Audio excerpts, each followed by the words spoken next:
Hello, hello, and happy Monday on this Labor Day weekend. I am Elaine Kay, and I am happy every day. But today I'm a little tired. It was a long weekend for me. I don't drink, so it ain't that kind of weekend, folks. I quit drinking. It was good for everybody that I did. So back in the late 1800s is when we started having the quote tradition of Labor Day because trade unions and labor movements were becoming more and more powerful. And it was proposed in the 1880s to have a Labor Day weekend or holiday. There was a lot of debate, by the way, and I don't know if you know the history. Like I said, I'm going to explore that today here. There was a lot of debate about whether we're going to have a quote Labor Day on May 1st, which is known as May Day across the European unions, or not. And the reason that they chose not to make it May 1st was because it was connected to the quote communist and socialist movement. So instead, we ended up with this day that honors workers all across the United States. And it had emerged as the day after, like I said, much discussion between Grover Cleveland, who was the only president to ever serve two non consecutive terms. Well, we'll see about that, won't we, in January? And it's, quote, the unofficial end of summer because most people take their last vacations during these Labor Day weekend. Um, Also, the other thing that's interesting is that there are fairs across the country that are still open. Uh, Minnesota, Michigan, New York have these big 10-day fairs that end on this Labor Day. Now, what I find interesting, and I told you a long time ago that I campaigned in high school, junior high school, excuse me, junior high school for Jimmy Carter. I had a um, hat that had like a band around it. It was reminiscent of straw hats that were in vogue in the 20s. And you may have heard you never wear white after Labor Day. Well, the reason you don't wear white after Labor Day was because that there were a large number of very wealthy people from New York who would have a summer home in Newport. And then they would come back from Newport and they would have to stop wearing their summer clothes.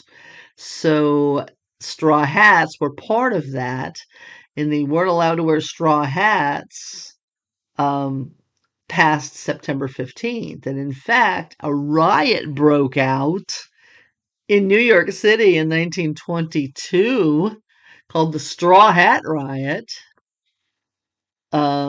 Gangs of men snatching the hats off of other men for violating the rule of how dare you wear that straw hat past the 15th of September. Not kidding. It's a strange world. Um, but that straw hat reminded me of the styrofoam hat that Jimmy Carter's campaign put out there. That's what I was wearing. It was a styrofoam hat that looked just like a straw hat. Google it, look it up. And it had a band across it that I don't remember what the band said. I just remember it being a red, white, and blue band with a white styrofoam hat. And I wore that throughout the entire 1976 campaign season because I was pro Carter. Yeah, yeah. Um, by the way, point of reference. During Carter's administration, let's remember that there were hostages held for over 400 days at the end of his term, and they were released the day that Ronald Reagan took office. Because guess what they knew? Unlike Carter and his weak-kneed approach to diplomacy, Reagan was a guy who would walk softly and carry a very big stick. not unlike a particular fellow right now that a lot of people don't like because of his bluster and his bloviating and his garbage. He's not somebody I would invite to dinner, but to help run the country and to go against our adversaries across the world, yeah, I think he's a better choice, don't y'all?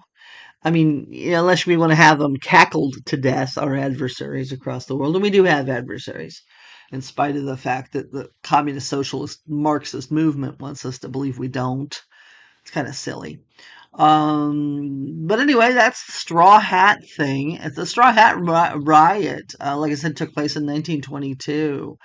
And it said, originating as a series of minor riots, it spread due to men wearing straw hats past the unofficial date that was deemed socially acceptable, which was September 15th. It lasted 8 days, not kidding, 8 days in 1922, and many arrests and injuries took place during the Straw Hat Riot of 1922. And how does this relate again to our Labor Day? It's because our Labor Day is considered the last day where it's acceptable to wear our summer Newport clothing. We don't think the wealthy ruled the world when it came to social media, even when there wasn't a computer. Oh, sure they did. Anyway, so I'm not really kicking any donkeys today. Well, I could kick Grover Cleveland, but that's for another reason.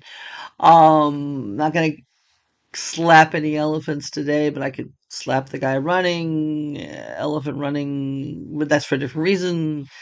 The whole point being, it was a very interesting start to our Labor Day, and um, I hope you enjoy this day off because every time I have a Labor Day where I'm not traveling, it's my computer day where I sit there and I fiddle around with my computer and back up my hard drive and play with my computer.